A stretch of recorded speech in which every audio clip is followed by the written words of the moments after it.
Salut à tous, c'est le grand Shigure. Je me fais chier, tu te fais chier, pourquoi pas regarder les animés qui vont sortir cette saison tous ensemble au fur et à mesure de leur sortie. Ça vous évitera de vous plaindre parce que c'est dur d'enchaîner 12 épisodes d'un coup. Sinon je ne vais pas parler de tous les animés de la saison car contrairement à ce que vous pensez sûrement, j'ai une vie. Du coup on va parler de 3 animés qui ont particulièrement capté mon attention. Sur ce...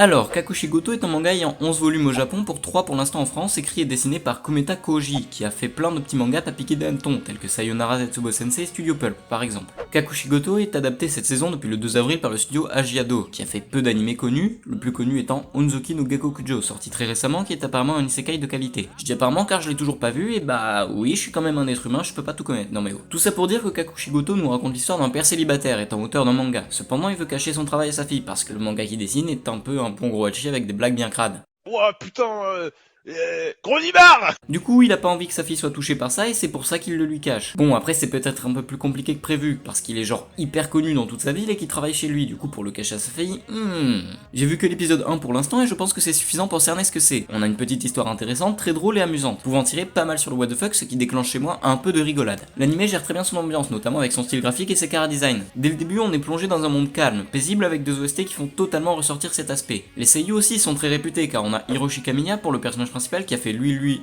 mais aussi lui, Takashi Rie pour la petite fille qui a fait la voix par exemple d'Emilia dans Re:Zero, mais surtout la voix de Takagi dans Kalakai Josen no Takagi-san et ça rentre parfaitement dans le personnage. Mais enfin, tout ça pour dire que je pense d'ores et déjà que ce sera une des pépites de la saison qu'il faut regarder. J'ai hâte pour la suite car ça a énormément de potentiel. Sur ce, anime suivant.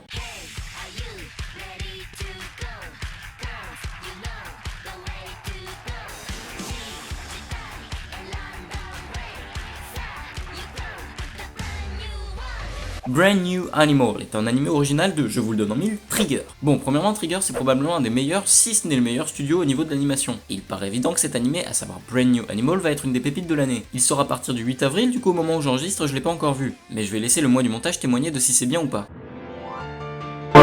Mais de quoi ça parle? L'intrigue est très mystérieuse et pour l'instant j'ai pas grand chose. Au 21e siècle, alors que leur existence était cachée, des animaux anthropomorphes, en gros des furies, vont surgir de l'ombre. Michiru, une humaine, va par la suite se transformer en tanuki, de quoi faire de beaux fanarts étranges sur DeviantArt, et elle partira se réfugier à Anima City, qui est une ville faite 10 ans auparavant dans l'optique d'accueillir les animaux humains. Là-bas, elle va y faire la rencontre du mec stylé de l'œuvre, qui s'appelle Shiro, et qui est un homme loup qui déteste les humains. Michiru va, à son contact, petit à petit comprendre les enjeux qui entourent le mystère des hommes animaux. Et apparemment, ce mystère les implique dans un incident d'une plus grande envergure. Que dire de plus à part que c'est Trigger. Du coup, on est habitué au style graphique et à l'animation de qualité. La compositrice c'est aussi Mabanua qui fait les OST de Megalobox. Pour ceux qui voient pas, ça donne ça.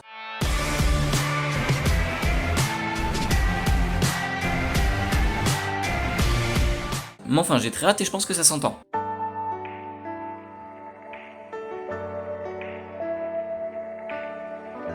Yesterday wa Utate, ou Sing Yesterday for Me, est un manga de Tomei Kei qui comprend 11 volumes. Tous les volumes sont d'ailleurs sortis en France et ça m'étonne que le manga soit terminé depuis 2003. Mais enfin, le manga est une comédie romantique seinen qui a été adaptée en animé par le studio Doga Kobo depuis le 4 avril. Pour exemple, Doga Kobo a fait les animés Plastic Memories, un des must-have de la japanimation, ainsi que des trucs plus détentes, tels que Gabriel Dropout, Gekkan Shoujo no Zaki-kun ou encore Dumbbell Nankino Motelu. Mais enfin, Yesterday wa Utate parle de Uozumi Rikuo, venant d'être diplômé qui n'a pas de réelle ambition. Il travaille donc dans un combini et ça me rappelle quelqu'un étrangement, et j'aime bien. Les jours de sa vie se ressemblent tous jusqu'à ce qu'il revoie son ami de la fac, sur laquelle il est en kiff, et qu'il rencontre une meuf avec un putain de corbeau sur l'épaule. Bordel de merde, un corbeau, elle s'est pris pour Itachi cette pute.